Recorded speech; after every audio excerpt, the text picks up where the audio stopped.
Welcome back, everyone, to WCG's New York Comic-Con coverage. Of course, this event is brought to you by the Samsung Notebook Series 7 Gamer. My name's Alex Goldenboy Mendez, and I am very pumped about this one. How you doing, Tyler? Nice to meet you. Pleasure to meet you as well, and of course have you on the stage. Now this is that was a great trailer, by the way. Very dramatic and climactic, and the music and everything. I loved it. Thank you. But let's talk about the game, of course. Right. Age of Wushu is the name of the title. It is an MMORPG, and it is free to play as well. Yes. So very interesting stuff there. Tell us more about it. It's like, I guess you want to throw every anagram out there. It's a progressive action MMORPG sandbox. Every letter in the alphabet, whatever you want to throw in. It's based through the roots of wuxia, being a hero of your own right, and the culture of China.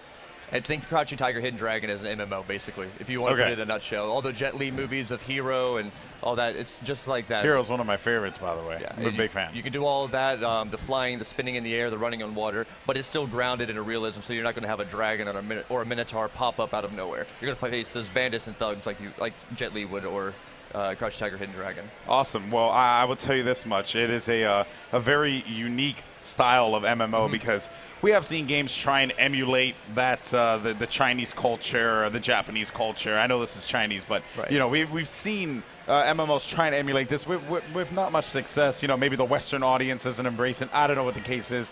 But this one, having a guy like Jet Li, who we see here at the convention, his face is on a giant poster right across from here. That really does attract people. What's his involvement with the game, if you don't mind me asking?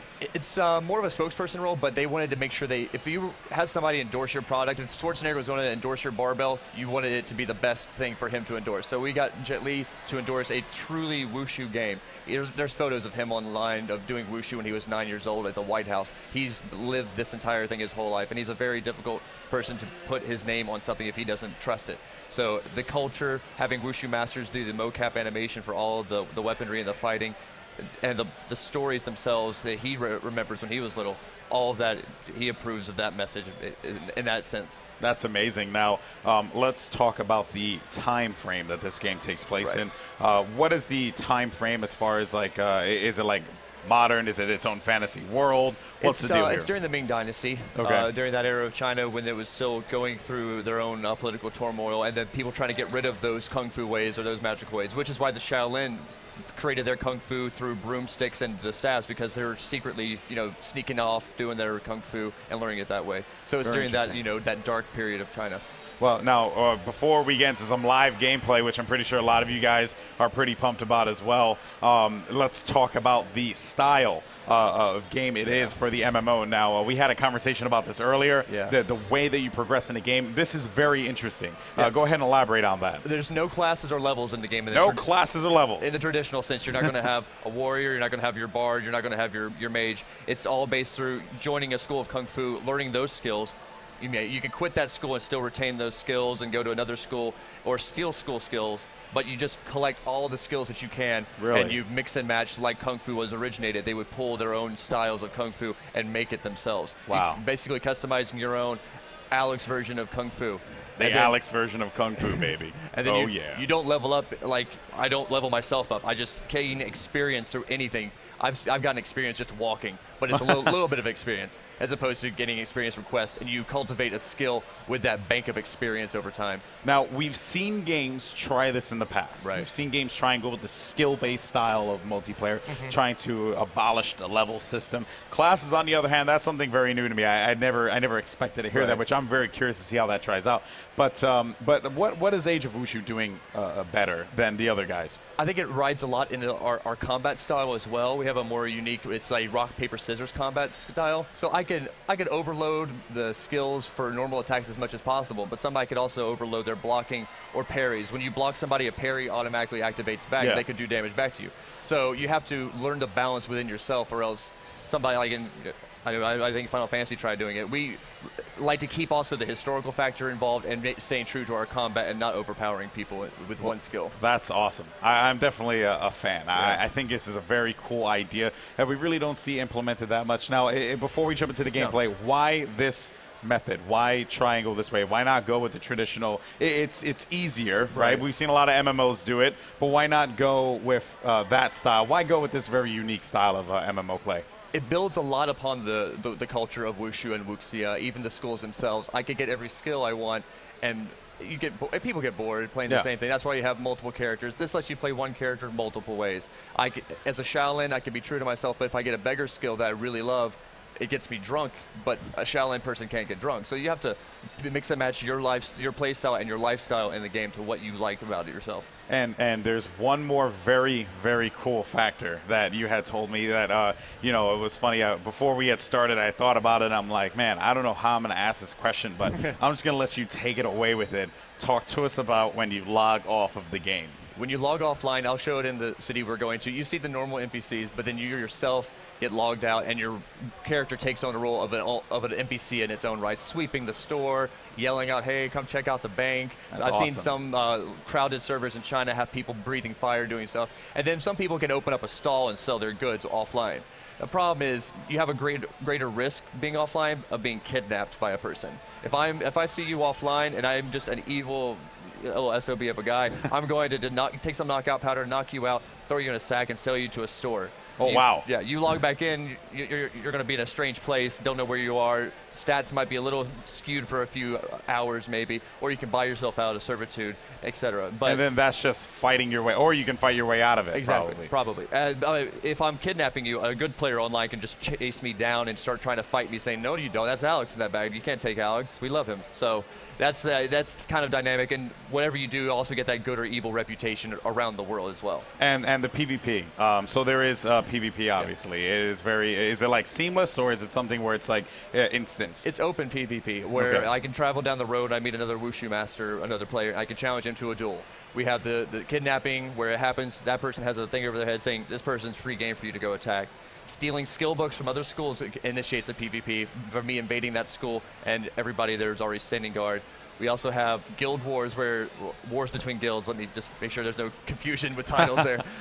Where a guild can challenge another guild's territory. Guilds can buy property in the game, and if I want your land, I can go and try to burn your guild down through these events. Really? And make you waste more money and energy to try to do it. Eventually lose rent and have to get kicked out of your house. That's always something I wanted to do in an MMO, because I played a lot of MMOs. I mean, I've invested time into Final Fantasy XI. I played EverQuest Online Adventures on the PS2. Wow. I mean, I played EverQuest as well, World of Warcraft. And the one thing I always wanted to do was have my own territory. Yeah. Right. Have my own territory for me and my guild. And you can do that in this game. You can go there, buy the land. I'll show you on the map the little plots of land that you can purchase.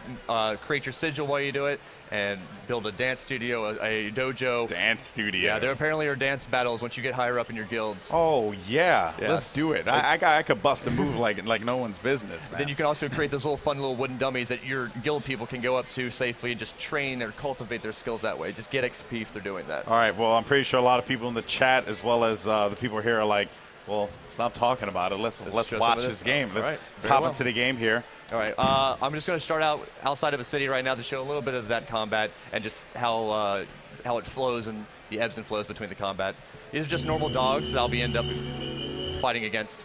The fun thing about the enemies in the game is that when I attack them and kill them, even humans, I can't loot their money or their armor and wear it for myself. Looting people in-game is basically my form of crafting and mining. And the movement here is actually very, very interesting, because it's not like traditional MMOs. It is that Wushu style, and you guys made sure to stay true to that whole approach, exactly. Right? I mean, when you start playing getting involved with other players in the game, you'll have the ability to travel and fight on the water, through the air, like so.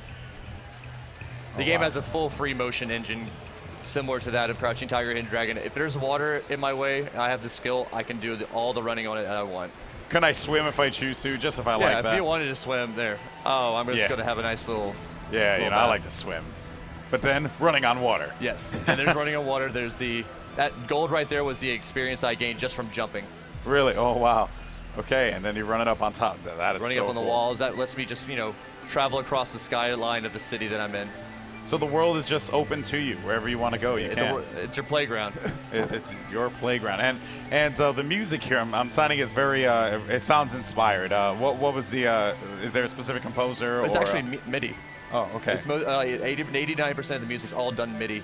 We just stays true to the sound and feel of ancient China and the music that you have. Even we have a profession that is a musician, which you saw in the trailer, a woman sitting there playing music, and just eventually that will help out buff her own players So if I choose to just want to live this life of a magician or a musician, yes. right? I don't know, magician. I don't think they exist at we this have time. We have fortune teller, so there's fortune that magic. teller. So if I want to live this life, I could just play the game and live this life. Exactly. Our economy system is a Burning Man style economy, which means that you interact through the goods that you sell. Everybody relies on one another. I'm a poison maker right now, but as a blacksmith, if I wanted to, I could create a simple sword, but a blacksmith would truly, this is one of those offline players, a blacksmith would need the help of another player other than another poison maker to make the hilt of that sword, and they go to a chef to make the blade that can cut through some flesh or meat of that sword. Likewise. All right, well, we do have an offline player there. Yes. Tyler, are you going to get I'm going to try to Are you going to get evil with it? I'm going to try to kidnap them, hopefully. Let's do this. All right. You just click on, if I wanted to, I would give them some money, but this is TV. We're going to kidnap the person. We'll use my knockout powder. There's a light chance that if the player's strong enough, they can refute it and I get paralyzed. But luckily, this poor soul is a noob. So on my pad, a new player to the world. They turn into a little gunny they're sack. in a bag just like that. I'll pick it up. And no once I do that, you. it's open season on me throughout the world. I can still use my skills and my abilities to run around in case somebody did want to try to cut me off or fight me. But this is hilarious. Yes, you can sell them to any of the main general merchants or the shop manager here. Look, I brought you a man. You got it. I got my money, and I'm good to go. Oh no! No, he didn't. He didn't. He said these people are my workers. Oh no! I can't sell him back to his own people. Okay, so you got to take him to another person. And that is just absolutely hilarious. Here we go. You're just peddling this poor soul. All right. Do you have a need for a person? There we go. Okay, deal. And I got just a soul. sold this person. I just leave that gunny bag there, take my money, and run. And now this person's was a newer player, so they weren't worth as much money. But say I was the offline version of the Shaolin Master, and I accidentally was an idiot and logged out in the middle of a city, then somebody would kidnap me and turn me in. It's like the difference between kidnapping, a governor as opposed to the hot dog guy outside the Javits Center here. Yeah, poor hot dog guy. But let me ask you this though, Yes, in regards to there are a lot of trolls in the world, right? And trolling is a big part of the internet. Absolutely. So what is the how can I combat this? Where can I go to be safe? There is no truly safe place. You would have to rely on the other players that want to, grow and be a better individual in the game and culture. But there's also, you can log out in your guild, and that's essentially a safer area for you. And you also have to work on your stats to, fight back against somebody trying to poison you. So if someone tries to knock you out or something like that, there's a chance if of being I'm stronger, paralyzed. I could fight that back. Yes. And then when I log online, you keep seeing that I've been kidnapping you the whole time. You could set a bounty out for me from another player, and a good player comes rolling along and just wants to step in and intervene, and it's like, all right, I'll help you out. I'll save you from Tyler being a jerk for you for the rest of your life. And that hurts my reputation of being a bad guy. It's like a bully in school. Once somebody beats up the bully, he's not really the bully anymore. Yeah. So I'm no longer the evil You're not going to be the kidnapper top that I am. dog. I'm going to do a little bit of the mini game functions we got here with our professions. These up here are our gathering professions that every game usually has. You can do all these. And this is one of the fun little manufacturing professions, a poison maker. We have several mini games involved in the game that helps you just kind of break the monotony of everything. One of these is Bejeweled, or Puzzle Quest, essentially. You just mix and match here and there, and eventually you'll be able to line up all the skulls, and that will help you out in the long run. It's a simple Bejeweled Puzzle Quest type of game. I'll put it out of it right now. But I can challenge other players to a professions fight. I can find another Poison Maker Shifu in the game, and I can challenge him, and that will help my reputation grow. And we have our reputations listed here. There are achievements, but it's kind of fun in the sense that I can gain titles. Right now I have the title of a friendship founder, which means, I made X many friends. People will see that, and they'll say, he's a friend of mine. I can be friends. He's a good person. While as other people have killed several players, they have murderer over their head, which you don't want to be friends with them. You don't want to have anything to do with them. And that person puts that title saying, I don't want you to have anything to do with me in general. But the life professions also there's a very rare amount of being the master blacksmith in the game or the master poison maker. And I put that title over my head. It garners a respect throughout the world of players as well. Well, that is just absolutely unbelievable, and I'm actually floored by how intuitive this game is. I mean, where did the idea come from for Snail Games to do this? It came from the stories that they grew up on. It's Snail Games in Suzhou, China, grew up on these stories of the folklore and the fairy tales of this beautiful world that they've seen. The all their world lives. is gorgeous, by the way. Oh, thank you very much. Well, I mean, while we've seen those movies in the last 15, 20 years start getting crazy, getting popular, they've known that forever. They see it at school in their textbooks. I'll take on maybe a little cat here. That's going to find a human. But, yeah. So they've seen this world in their dreams through their imagination. You know how we go outside and play Star Wars in our backyard. They would go outside and play Wuxia Masters probably along the streets of Suzhou. Oh, that's really cool, you know, and it's so you really do feel the authenticity of these different of this culture. You feel it, and it's very interesting. So, one more thing that I'm curious about is the world itself. How large is it? This is just where I was just now in this small little city, my little dot in Chengdu village. Open it up. These are the guild territories I was explaining to you about where they can buy land. But this is the Chengdu region, which is part of this general little region of southwest China, and this is the whole world. Serious? Yes. Over here, you can see they have accurate cities like Suzhou. That is amazing. The northwest is where you start seeing the Great Wall, etc., through the deserts back there. And each region has their own 2 or 3 school sects that you can join. That is, this is a very large world. I mean, we have teleporting through fast travel and footholds to those cities where you can purchase new footholds with your in-game currency, not through real-life transactions.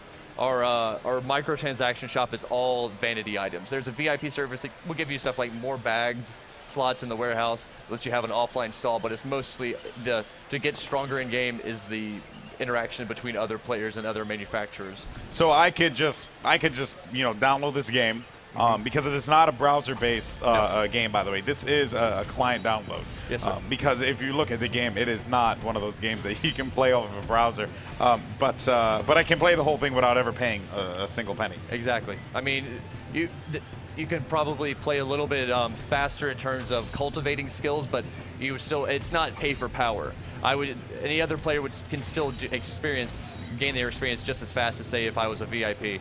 But a VIP will let me do more offline, gives me more room to hold on to things. Okay, so there are benefits for both. Yeah, there's benefits for everything. Very cool, very cool. I'll And try to see if these people fight me. Notice he had that parry I was telling you earlier. With our combat system, if he's parrying, all I have to do is hit this blue one as it cools down.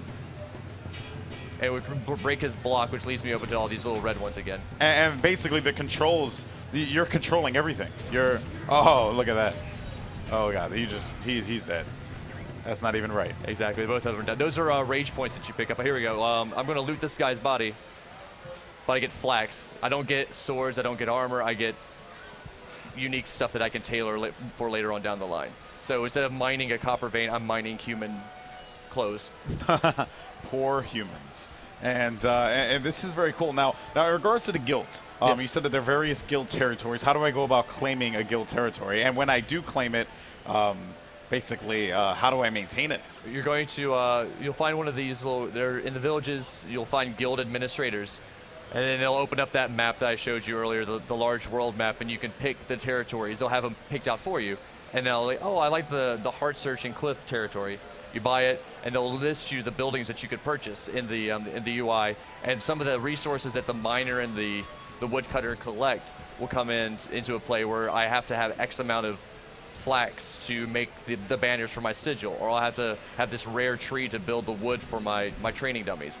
And Okay. so that's why you need to have every profession in your guild as well. So you buy that, you go in there, then you can upgrade the guild's houses, their dojo, the dance studio. You can upgrade all of that through the same administrator and online. So, in regards to the other characters in the world, if someone else purchased that area, I can't get it now. No, you can't. There are events, world events are wars with guilds where you can burn that down and make you have to waste more money and more resources until you can't pay rent and they have to kick you out of your house. Okay, so in the instance that every guild house is taken, then I'm just like, well, I need a guild house, so it's time to take it by force. Exactly. Okay. Or even very as your own guild reputations. If I want to be a nomadic tribe of, guild members that just travels around the world, starting fights with everyone, then I could do that. I don't need that guild area, but I can use that reputation of just going through making a mess of the world itself. So if I wanted to go into someone's guild house and just to, like beat them all up, You can't enter their actual guild property, but you could go to their guild and just set fire to it, cause them to run out, and while they're running, I was like, hey, and start smacking them around however you I want. like that. I'm going to do that now. This is a nice little tree that I could chop down if I had a wood cutting ability. But most of the world has their own little resources and herbs that I could pick from throughout. And these people are just working out in the fields? These are just normal little bandits. They're not aggroing them at all because it's just, I'm not messing with them. They're not going to mess with me. If I were to hit a couple of them, they would start attacking me and so forth. There are instances though where there are enemies who are dead set on just hitting anything that moves. So you're going to be fighting. Oh, excuse me. This convention's been killing me. You are going to be fighting things like like dogs. I just saw you gain some more experience there for running on the water. It seems like.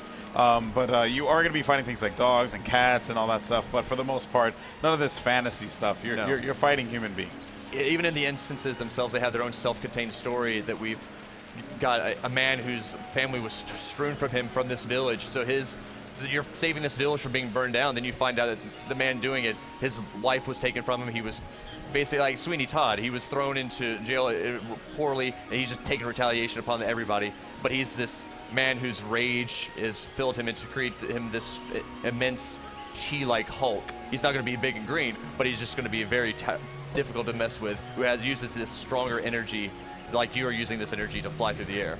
So heroes and villains and everything is all apparent in the Age of Wushu. Exactly. Yes. Which I guess lends itself well to something like Comic-Con. Exactly. It's your own superhero of sorts, but not with a mutated appearance. So now, when in regards to the way that you log onto these servers, there are servers, I'm assuming, or is it all just one big server? It's one big server at the moment. For our betas, we're going to have one big server to try to get everybody to kind of push people towards that ability to interact, so forth. Right now, I'm going to cultivate one of my skills. There's multiple cultivation abilities, but it shows you through the old traditional dancing and practicing your kung fu. It's a little slow right now. But this is one way I can cultivate my skills. There's internal cultivation, which I just basically put on auto pathing, and it cultivates while I run, but it's going to take me 3 hours to level up. And that's how you just obtain new skills and abilities? That's how I level up my skills. Okay, I can pick up a skill by going to another school and stealing it, or I can find pages throughout the world of skills, and I take them to a calligrapher who can bind those pages together and make a skill book for me. And then instances would have more rare recipes and skills, such as that truly epic armor or epic sword that I want to make. I have to get it through a grading system in an instance or a dungeon. And you also mentioned that crafting as well, which is something that every MMO has, but in this one it's particularly special because there are different crafters that do different things. Right. Correct. So someone may create a very fine blade, but you want a good hilt, and things like that. Exactly. Could you explain that? With the like I said, a chef has a more experience cutting through flesh his entire career because he's a chef. He knows how to. He knows how to cut through the meat of the dog meat that he's been cooking for people for thousands of years. But he knows how to also make your sword work properly. So you go to him with your sword, and I was like, I want you to edge out my sword to make it cut through these bandits a lot better for me. You go to a craftsman to make a hilt that can groove into your fingers, essentially, is how that would turn out. And through those interactions, and I would trade him some knives, or I would trade him some smaller ore, etc., to try to pay for his services. Okay. Or if he's nice, he can just do it out of the kindness of his heart, if he so chooses. This guy's whacking away at you here, yeah. But it really isn't doing anything. You're so powerful. Let me back this up here a little bit. Now, if I can interchange my skills as well. If I had a bunch of bow staff skills, as you see down here, I can interchange them with some barehanded skills. But there's a cooldown factor involved because you're switching from bow to something else. He fell for that. But because I'm switching between my styles and skills, even switching between bare-hand skills themselves would create a bit of a cooldown because I don't want to go from praying mantis to an eagle's palm strike because I have to, as a kung fu master, essentially change my posture and everything, and that's where our cooldowns come from if you try to mix and match. But as you can see, I can freely switch between dual blades and a bow staff. With no interruption or anything interruption like between that. But I mean, the skills themselves would take a second. If I use this staff skill and try to switch over, there would be a slight change of that. Wow, that is just amazing. And in regards to, because this is the feature I'm really excited about, is the guilds and stuff.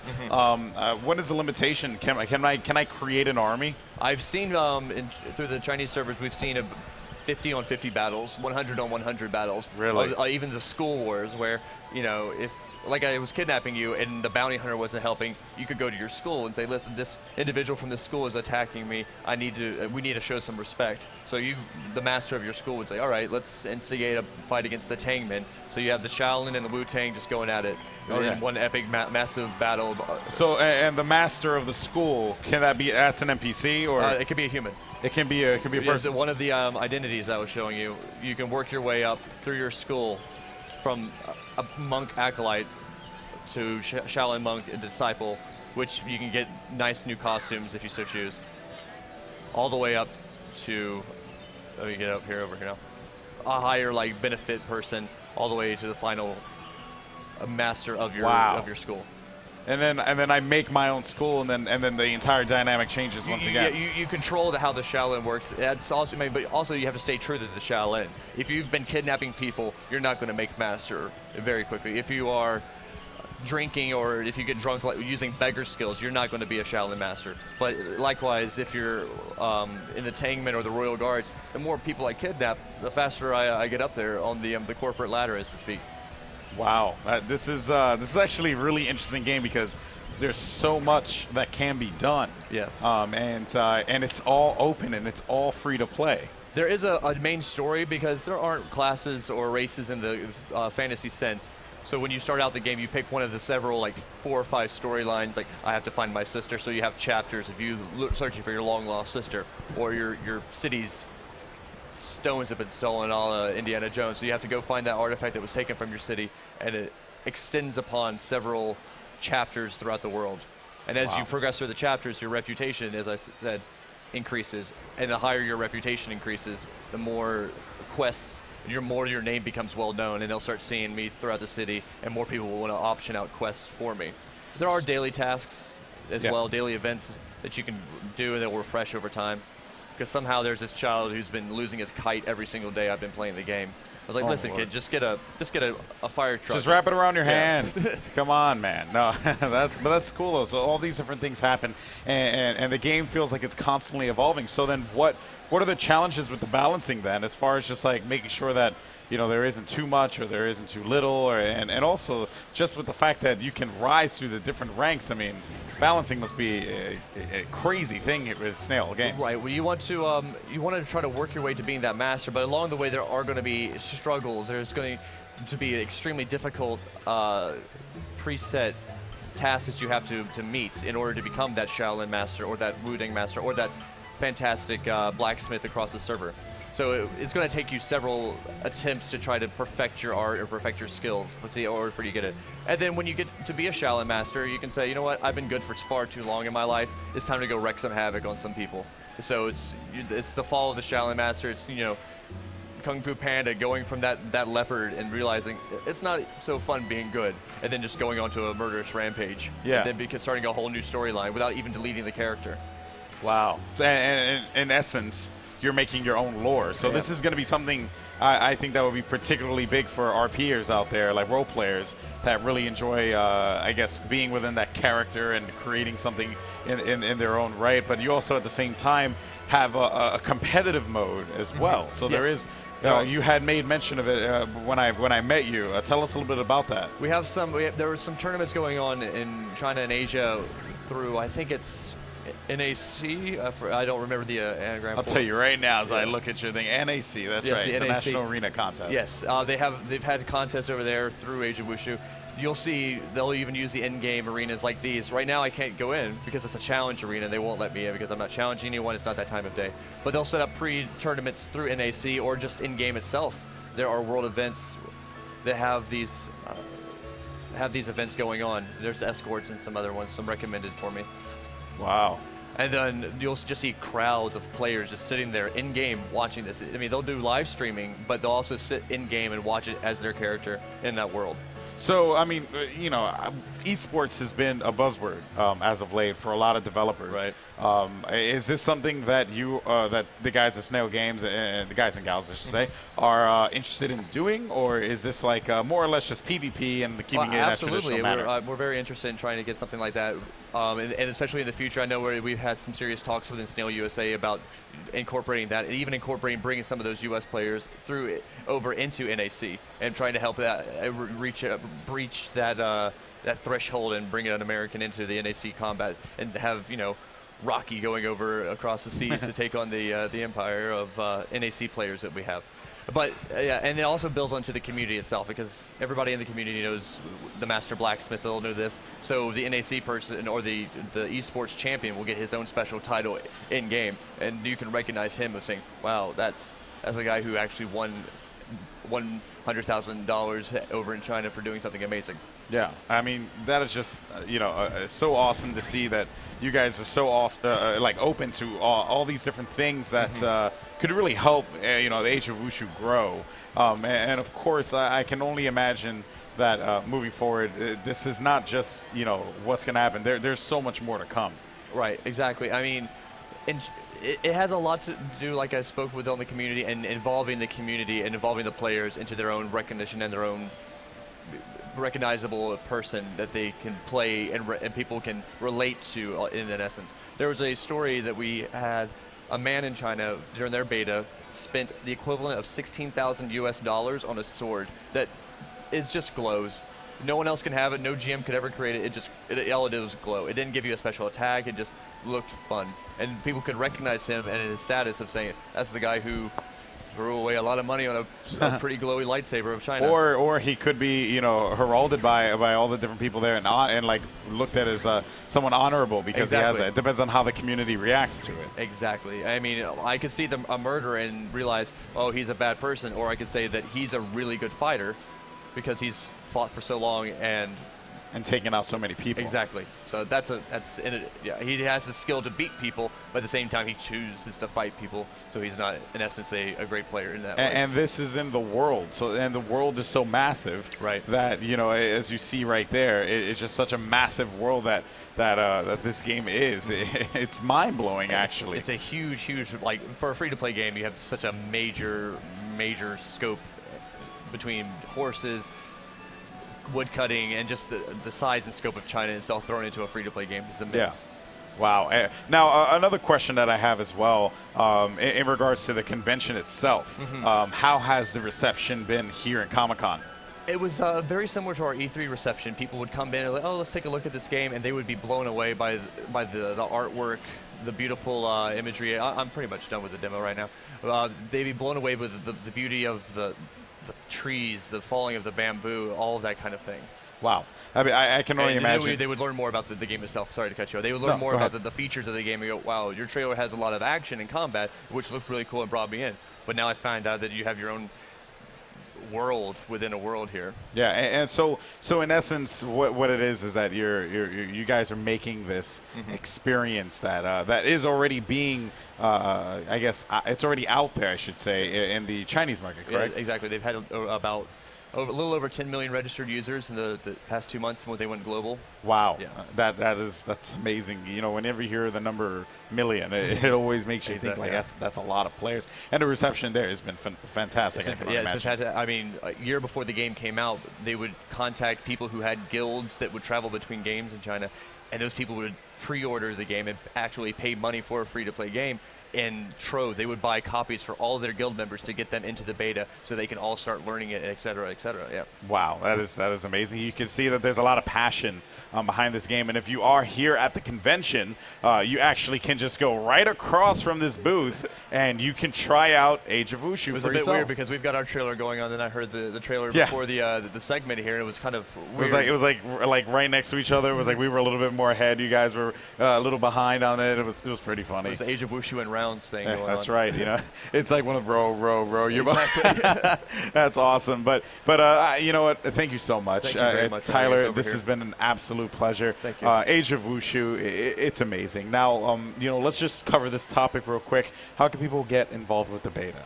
We have ageofwushu.com. You can go on there, and we have the elite version where some people, until the 15th, and maybe a little bit around the November beta, we'll start selling the ability to get into these betas, as well as a 90-day early entry fee into the game itself. Okay. While the game itself will be open to everyone in May, you have February 1st if you pre-order to start building that guild territory, to start manufacturing and making yourself that blacksmith. So when everyone comes in later, you can just start handing out advanced swords to everyone that's coming into it, so they can speed themselves up and help them out if you choose to. Yeah, if you want, or you could just go out there and gank everyone. Exactly. You know, you can be that guy. Yeah, if you Put really people in take bags. advantage of the lack of people here and there, and you'll be fine. But when everybody else comes in, it's like, oh, they already man. know who they are. I've got a target on my back now as being the guy who was ruining everybody else in the beta. Well, that is amazing, and I'm really pumped for this game. It looks great. The visuals are amazing. Thank you. So phenomenal. On top of that, the combat looks really fun as well, and it's a different game. It's a different kind of MMO. You know, earlier we had the guys from Marvel come up here and talk about Marvel Heroes, and that's different. And it's so good to see people do things different. They're not just, you know, pretty much doing the same thing, like, oh, we're going to make a fantasy MMO and we're going to put it out there and it's going to be this. No, this isn't. This is grounded in reality. This is real life. That's the joy of competition. Well, not the flying, but Right. but you know, the wushu, that style that existed. Right. And it would ruin the aesthetics of the game if there was, you know, a Murloc, or I mean a Murlosh. I don't want to copyright any names, but to have that running into the game is like, I was just fishing and I was doing normal duties, and here comes this creature. Yeah. And just out of nowhere, it kind of not breaks the fourth wall, but breaks the fourth dimension almost. Yeah. That kind of It takes it away from the realism Exactly. that you guys are trying to go for, as far as telling the history and all that. But I think a lot of people are just going to enjoy the ability to run on water and climb up on walls and fly, and I think that really is what sets this game apart from a lot of different games. And well, you can ride on a horse as well. Yeah, you can ride on a horse, but I mean, a horse can't run across the water either. I'll make my horse run across the water. No, but once again, Tyler, thank you very much. Thank you. And yeah, you said the game comes out in May? It will be officially for everyone available in May, but you can go to ageofwushu.com and register there for emails and a chance to get into the beta and for another pre-order opportunity. And we're on Steam Greenlight right now for the ability to players to purchase on Steam that same elite version as well. When Really? When Steam? it does go available. Okay, well, for that, you can go to www.steampowered.com, and you can go ahead and like them on Greenlight as well. That would be a good help for the guys at Snow Games. Thank you. As well as go to the Age of Wushu website, which is www.ageofwushu.com. And then there's Facebook /Age of Wushu, and then follow us on Twitter at Age of Wushu, because we'll be rolling out a lot more small segments throughout the next coming months. Awesome. Aside from all the action, we're going to go into all the life stories of people themselves, like the old woman who runs the Tangman village and stuff like that. Well, I'm really looking forward to it, and it really seems like something I'm going to invest my time in. So, Tyler, thank you. I know I shook your hand like 8 times, but thank you very much again. Guys, this has been absolutely phenomenal. Hopefully you enjoyed it as well. Coming up next, we're going to have our very popular, very well-known cosplay contest. It has actually been quite the extravaganza. I've been distracted watching it from across the way the entire time. We've had some crazy people. Yeah. I believe the first cosplay contest, Barf won from Spaceballs, and then the other one was Miss Captain America, who is conveniently a man. Oh. Yeah, so I don't know how that one works out. But yeah, and of course after that, we're going to have the Lost Planet 3 panel. Wow. That will be coming up as well to close things out for the night. But thank you again. Age of Wushu, really check it out. It is an amazing game. At first I was like, all right, let's see what they got, and now I'm a believer. I am sold. So thank you. And of course, you know, we're here at WCG are trying to provide the best coverage possible, and we're glad that you guys are enjoying it. Of course, this event is brought to you by the Samsung Notebook Series 7 Gamer. If you are a convention goer, you can go ahead and try it out. We have World of Tanks on the side over there. We also have some of the best players in the world competing in StarCraft and FIFA on the side, courtesy of the World Cyber Games. So, yeah, lots of good stuff here. But, guys, don't go anywhere. We're going to have more awesome stuff coming at you in just a bit. See you soon.